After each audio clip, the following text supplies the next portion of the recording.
welcome back to my channel. So a couple days ago I went ahead and put up my morning skincare routine. I figured I would flip the switch, come back on and show you my nighttime skincare routine, all the steps that I take almost every single solitary evening before we get started. Don't forget I upload every Tuesday, Thursday, Saturday, and Sunday for you guys. If you like this video while you're watching it, please go ahead and give it a big thumbs up. It really does help my channel out. And other than that, if you're excited and you want to see my nighttime skincare routine, how I take my makeup off, all of the above, then let's go ahead and get started. Really quickly, a couple of things. I did not fully plan out this video only because it's a Sunday and Sunday nights are when I usually wash my hair. I really only wash my hair like twice a week, and Sunday nights is one of the nights that I usually typically wash my hair. So this video is going to be like, it's going to be one video for you, but it's going to be kind of like chopped in half for me. We're going to take my makeup off right now and then I'm going to shower. Not going to show you that part. And then I'm going to come back on.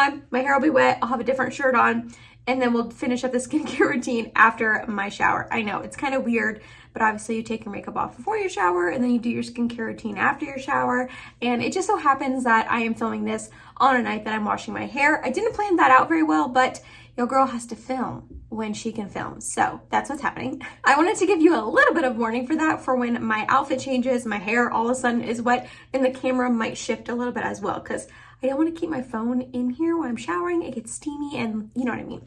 Also, yesterday I went ahead and put up a trying new makeup, and this is the makeup that I have on today. So I'm giving you kind of like a behind the scenes, like how it wore sort of thing, like a checkup in another video. So it wore pretty well. I was really impressed with all of it. The blush didn't fade at all throughout the day. The eyeshadow is still going strong and sparkly and beautiful. The foundation seemed to wear pretty well as well. It didn't get too broken up around my T-zone where it usually does. It went into my smile lines a tiny bit. It came off here on my nose, but that was because I went shopping with my mom and my sister and I like ripped off a shirt, or I was putting it on, one of the two, I don't know, and it took a big old chunk of my foundation out and I was like, dang it, but what can you do? Also, this Milani lipstick is going strong. I only reapplied a little tiny bit in the inner rim of my lip earlier in the day around like 2-ish, and right now it's like 7:30. So this is pretty much with one coat of lipstick and it is hanging on. Yes, it's coming off. Yes, it's dry and cracky and like I need to take it off, but it's looking really good for a matte like drugstore lipstick. So that Milani lipstick, highly recommend it. So my first step in my nighttime skincare routine is taking my contacts out because I don't like to do anything like skincare related or shower or anything like that with my contacts in. I just feel like it bothers them and irritates my eyes and makes them super dry, which they're already dry all the time. So let me go take those out. Next up, I go ahead and take off my eye makeup, and I do that separately from like the rest of my makeup because I feel like my like mascara is always really stubborn, and I feel like it stays on my eyelashes so long. So I almost need to like triple cleanse my eye makeup, and even then, sometimes there's still eye makeup left. I know, it's ridiculous. But for that, I go in with the Equate Beauty. This is their oil-free eye makeup remover cleanse. I've been using this stuff for years. I cannot tell you how many bottles of this I have been through throughout the years. It's right next to the Neutrogena one at my Walmart, and I'm assuming most Walmarts. And it's like, well, it used to be, I don't know if it really is anymore, but it used to be like $3 or $4 cheaper than the Neutrogena one. That's why I always bought it instead of that one.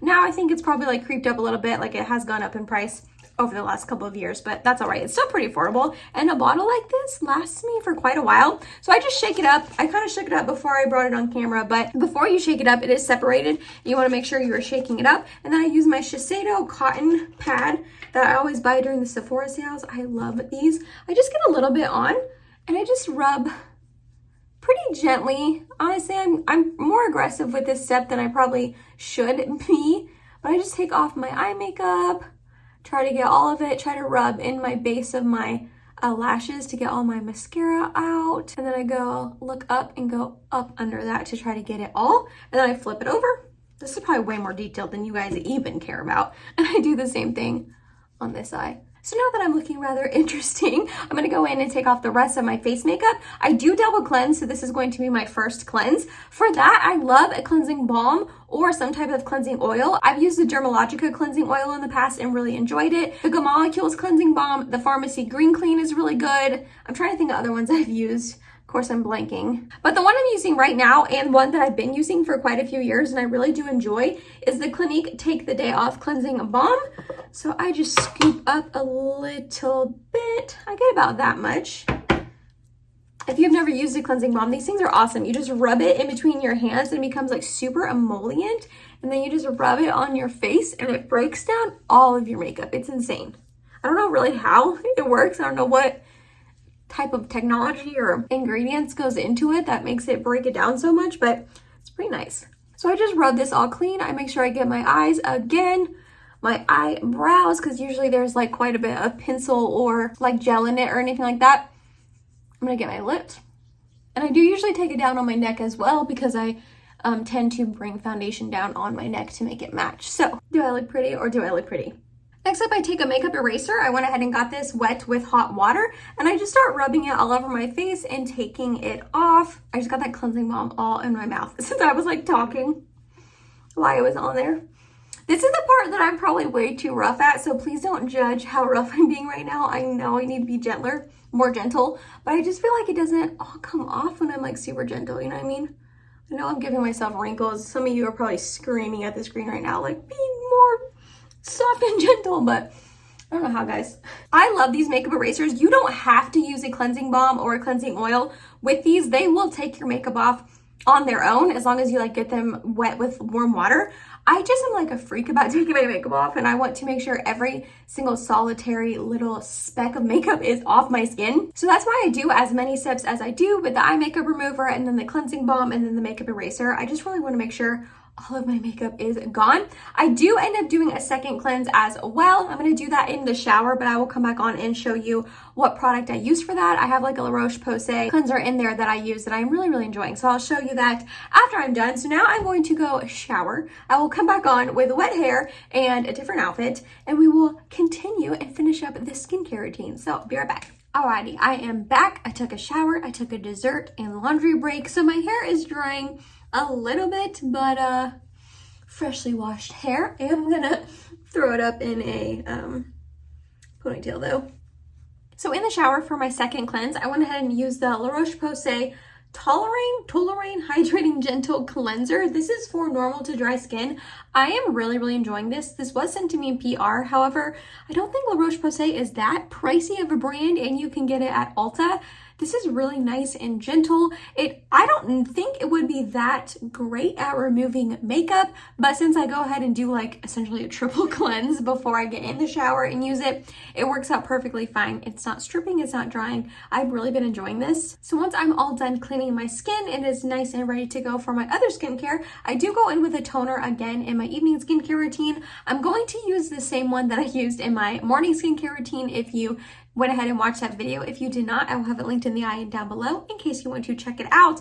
But like I said, it is Sunday, and every Sunday I do a retinol routine, which includes a ton of nice and hydrating, calming sort of ingredients on top of the retinol or in conjunction with the retinol. So again, I'm going to start off with the Dermalogica Multi-Active Toner. Again, I just did about 3 sprays. We're going to rub this in. I'm not entirely sure what's going on with this cheek. It has just decided to be red. I don't know. My skin is weird. It all of a sudden will just be red and hot for literally no reason, and I have no idea why, and it'll go away in a little bit. Your guess is as good as mine. Next up, just like my morning skincare routine, I go in with an eye cream. For the nighttime, I'm using this Strivectin Anti-Wrinkle Intense Eye Concentrate Plus for wrinkles. Is it doing anything for my under eye wrinkles? No, unfortunately not. I'm hoping it will eventually in the future, like after using it over time, but as of right now, no. My wrinkles are still just as bad as they've always been, so that's lovely. I've heard Strivectin is a really good brand, especially for like aging and skincare for that and wrinkles and all of that, but I don't know, I haven't really seen much difference in my under eye wrinkles with this eye cream, which is a bummer. That's kind of why I bought it. I did get it on sale though. It's a pretty pricey eye cream. I got it, I think it was on sale for, was it the Ulta 21 Days of Beauty? It was either for that or it was just on sale at Ulta. I can't remember, but yeah, so far I've seen no results. Next up, I'm going to go in with the CosRx Advanced Snail 96 Mucin Power Essence. This stuff is amazing, and it is like almost gone. If you can see, I'm down at the way bottom. I did buy a backup during the 21 Days of Beauty because it was on a sale. I get about 3 pumps in. If you can see, it's like jelly and like stringy and like it's snail mucin. I know it sounds disgusting, but there's just something about this that was so calming on the skin and just relaxing. And I love putting this on before I go in with retinol because I do use a pretty intense retinol, and I just really think that this helps give a little bit of a barrier. But even if I don't go in with retinol, like I use this every single night after my toner, because I just feel like look at the glow it gives your skin, and it just sinks right in, and it's calming and soothing and just so lovely on the skin. So next up, I will go in with my retinol. The one I'm currently using is the Paula's Choice 1% retinol treatment with peptides and vitamin C. This is for all skin types, it says, and it's supposed to target deep wrinkles and reveals firmer looking skin. Yes, please. Yes, please. I literally want all of those things. So I use this one every single Sunday night. I only use it once a week. I'm hoping I can eventually work my way up to using it twice a week, but right now I just think it's too powerful. My very first week I ever used it, I did notice some dryness and a little bit of irritation, but since then I haven't really noticed that. I think my skin can handle it at once a week, but I usually like to go in with this on Sunday evenings, and then on Thursday evenings I go in with the Verse Press Restart Gentle Retinol Serum, so that way I'm getting like a really strong heavy duty retinol on Sundays, and then a couple days later on Thursday I go in with a little bit lighter of a retinol. I'm hoping by the time I have this one finished up, because it's almost gone, my skin will be like up to having this twice a week. I don't know, I'm gonna try not to rush it or anything, because retinol, it can really mess your skin up if you're not careful. If you use it carefully and you use the right ingredients and you go slow, it can be an amazing ingredient, but you just have to be careful. So for this, I like to shake it up a little bit, and then it says to use like 2 pumps. So I just go in with about 2 pumps like that. It's not a ton, but I just end up putting it all over my face. It does say to avoid like your eye area, so I try not to get too close to that, especially since I already have the retinol eye cream. But I'll just take this, rub this into my skin, and then start patting it in to really make sure it sinks all the way in. And then I recently started doing this step because my friend Ava Twos, she had put up a couple weeks ago her like skincare haul that she did. She bought a bunch of skincare goodies from the Sephora sale, and she said that she's been going in with retinol and then using the Peach and Lily Glass Skin Refining Serum on top of it. So I've started including this in my routine the last 3 weeks that I've done retinol. That way I go in with this that's a really hydrating sort of base. I then put the retinol on, and then I put this on top to just like further give me some calming hydration and all of that to make sure my skin doesn't get like too dry or irritated with the retinol. Don't take a shot every time I say retinol unless it's a shot of water. So for this, I just get, I don't know, about 3 pumps. It looks like that. And this is a really nice serum. I have used one up completely in the past and I enjoyed it. I don't know if I saw too many results from it. However, they sent this one to me in PR, and when I heard Ava saying that she likes to sandwich that after retinol, I was like, that's such a good idea. So that way you really are giving your skin like a nice hydrated sort of other ingredients with it, so your skin is not getting too irritated. So this ends up sinking right into your skin, and it does give you a little bit of sheen and glow, which I'm never mad at. So this next step is a little bit newer to me. I've been doing it for about a week and a half or so, and I'm not sure if by the time that I put this YouTube video up, my sponsored Instagram post has gone up yet or not. I'm not like entirely sure when I'm posting it, but this is not sponsored. I do have a sponsored Instagram post with them. I did a reel and stories. If it is not up yet, it's coming, but I just want you to know that this is not sponsored and I genuinely am using the product. And it's the number 7 Restore and Renew Face and Neck Multi-Action. This is supposed to be just a really great product for your face and neck to like really target wrinkles. I don't really put it on my face. However, I've been loving it for my neck, which is a little excessive to put like a specific product on your neck. I realize that, but I do have like lines and wrinkles on my neck that I do not enjoy. This is just random redness. I'm not sure why that's there. This is from scratching my neck earlier, so ignore both those things, please. But I just get about that much right here, and I just rub it on these little neck wrinkles. I'm really hoping they go away one day. Probably not. Honestly, probably not. I'm assuming it's from like looking down on my like phone and stuff. Like, I don't really know, or just age, or I don't know. I try to put sunscreen on my neck in the mornings to prevent wrinkles there and like my chest. But if you can see, like I'm still getting them, and I'm only 28. So I'm like, ugh, if they're this bad at 28, I can't imagine how bad they are like 10 years from now. And one of my ex-boyfriend's moms told me this when I was like 19, and I will never forget it. She said that the first place that women start to show their age is in their chest, and ever since then that's been ingrained in me. So I really try to take my skincare down to my neck and chest and my sunscreen in the morning as well to protect this area, because like I don't want this to be looking fine and then this to be looking like old when I'm a little bit older. So I'm trying to take care of this region of my body as well. Now that we're done with all of my serums and all of that, it is time for a moisturizer. And for that, I've been using the Peach and Lily Matcha Pudding Antioxidant Cream. This says it's supposed to moisturize and protect and has matcha and niacinamide in it. Niacinamide is supposed to be a really great ingredient for your skin. And it's like this fun green shade, I'm assuming from the matcha. Is this the most moisturizing night cream ever? No, definitely not.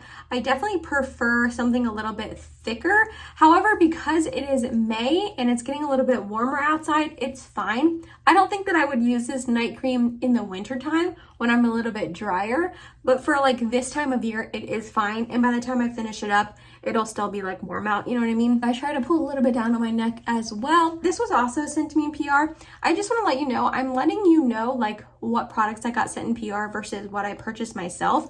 Not to like be braggy. I don't want it to come across as like, oh, I got this in PR. My whole, skincare routine is PR. That is not my point at all. I don't know. I want you to know like what I purchased with my own money and what was sent to me. And a lot of these products that were sent to me, I'm using them because they were sent to me and I want to try them out, if that makes sense. I guess I don't want you to be like, oh, well, Emily bought this product and she's using it in her morning or nighttime skincare routine. She must like it. It's just I want you to know what I got in PR and what I spent with my own money. Kind of like when something is sponsored, you need to disclose that. I try to do that when I'm using makeup as well. So again, it's not to be braggy. It's just to let you know. So I hope it's coming across that way. And last but not least, I do try to go in with some sort of facial oil as my very last step to just lock it all in, give a little extra hydration, and give my skin a little extra oomph for the nighttime. And for that, I'm using the Good Molecules Ultra Hydrating Facial Oil. This says it's formulated with Camilla and sea buckthorn oils to hydrate, protect, and nourish. This baby is a little tiny size. However, you really don't use that much, so I still think it's going to last for quite a while. If my lighting just changed, it's because the stand that I have it on has a light behind it, and apparently it just died and I need to charge it. So I think the lighting is still fine, but if it changed, that's why. But anyways, as I was saying, you don't use a lot of this, and it only has a 6-month shelf life anyways, so I'm fine with that. I just get about a dropper full of oil, warm it up in between my hands, and I just kind of like pat this on my skin to just really lock everything in. Like I said, give me a little extra hydration. My skin does get dry. I get oily throughout the day in my T-zone. So at nighttime when I'm just like going to bed and I don't care if I look this greasy and oily, I try to really go in with nice hydrating products. So then the next morning my skin is nice and hydrated and ready to go for makeup. The last two products I go into are a chapstick and a hand lotion. The first one is the C.O. Bigelow My Favorite Night Balm. This is like the best night balm, all the time balm, chapstick, whatever you want to call it. It's the best ever. I've been using this stuff for literally probably 8 or 9 years at this point. I will never not use it. If they ever discontinue this, I will be devastated. I don't know what I'll do with myself, but I don't think they ever will, thankfully. And I slather on a pretty decent amount because my lips get chapped fairly often. And this is a little bit thicker, but it's nice because it is so hydrating. I can put this on at night and by the next morning, I still have some on. It's not like this much, obviously, because it does wear off and sink into my lips throughout the nighttime, but for the most part, it's still on. And this is just like thick and hydrating and just really, really lovely for the lips. And last but not least, I go in with the O'Keeffe's Working Hands. This is the night treatment. I also have like the normal daytime one. Both are really, really great. It says it relieves extremely dry, cracked hands. It's just a really nice hand cream. I love using this all year round, but especially in the winter. I just get about this much. And is anyone else like this, or is it just me? I hate the feeling of like lotion or anything on the inner portions of my hands. So I literally put lotion on like this. I don't put it on the inside of my hands. Is that weird? I feel like that's really, really weird. And you guys are probably like, what are you doing right now? But I just can't do it. I literally cannot do it. But the outside of my hands get so dry and crack and sometimes like bleed and are just awful, especially in the winter, that I have to put hand lotion on all the time. But that feeling of greasiness, and then your phone gets greasy and everything you touch, your computer gets greasy and oily, and I hate it. So that's how I put hand lotion on. It's a little weird. I understand that, but I'm just being honest. And that was it, you guys. That was my nighttime skincare routine. I hope you enjoyed this. I might have to do an updated version in a couple of months to show you like a non-retinol sort of night, because I don't go in with like as many hydrating products and I use other like serums and stuff like that. So let me know if you would be interested in seeing that. I wouldn't do it for a while since I already did my morning and nighttime one for now. It would be probably in a couple months, but let me know if you want to see that. If you have any questions about any of the products that I use, also leave them down below. I said the same thing in my morning skincare routine, and I'm going to say it again here. If you have any suggestions on really amazing nighttime products that you love to use, let me know. I'm always in the market to try new products out. If you made it to the end of this video, thank you so much. You're awesome and I love you. Please subscribe if you have not yet, and I hope to see you in my next video. Bye guys.